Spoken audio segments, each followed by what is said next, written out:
તો હવામાન નિષ્ણાંત પરેશ ગોસ્વામીના આંકલન પ્રમાણે અરબ સાગરમાં મજબૂત લો પ્રેશર ડિપ્રેશનમાં ફેરવાશે અને દરિયામાં બની રહેલી સિસ્ટમ હવે ગુજરાત માટે જોખમ નથી। રાજ્યમાં અનેક જગ્યાએ ભારે વરસાદ પડી શકે છે અને આવતીકાલ સુધીમાં તે ડિપ્રેશનમાં પરિવર્તિત થઈ શકે છે। આ સિસ્ટમ દરિયા કિનારાના જિલ્લાઓમાં વરસાદ વરસી શકે। 30 મે સુધી રાજ્યની અંદર વરસાદ ચાલુ રહેવાની સંભાવના છે। તો હવામાન નિષ્ણાંત પરેશ ગોસ્વામીની આગાહી મુજબ અરબ સાગરમાં મજબૂત લો પ્રેશર ડિપ્રેશનમાં ફેરવાશે।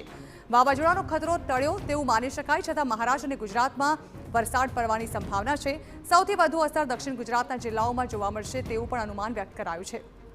દક્ષિણ ગુજરાત સહિત સૌરાષ્ટ્રના દરિયાકાંઠાના વિસ્તાર અમરેલી, રાજકોટ, જૂનાગઢ, પોરબંદર, દ્વારકા, જામનગર, મોરબી તેમજ કચ્છમાં વરસાદ પડશે।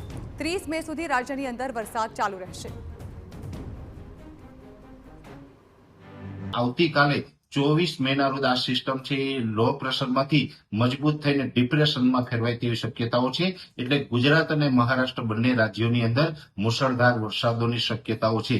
ખાસ કરીને મહારાષ્ટ્રના અનેક ભાગોની અંદર ધોધમાર વરસાદ પડી શકે છે, જેમાં મુંબઈની અંદર અતિ ભારે વરસાદોની પણ સંભાવનાઓ છે અને આપણા ગુજરાતના દક્ષિણ ગુજરાતના તમામ જિલ્લાઓ છે એની અંદર પણ સામાન્ય કરતા વધારે વરસાદ અને અમુક સેન્ટરોની અંદર ભારેથી અતિ ભારે વરસાદ પણ નોંધાય તેવી શક્યતાઓ છે। એ સાથે સૌરાષ્ટ્રના દરિયાઈ કાંઠાના જિલ્લા અને મધ્ય ગુજરાતના જે ખંભાત લાગુ આસપાસ તમામ વિસ્તારો છે, જેમાં આણંદ, નડિયાદ, ખેડા જેવા વિસ્તારમાં પણ હળવાથી મધ્યમ વરસાદો છે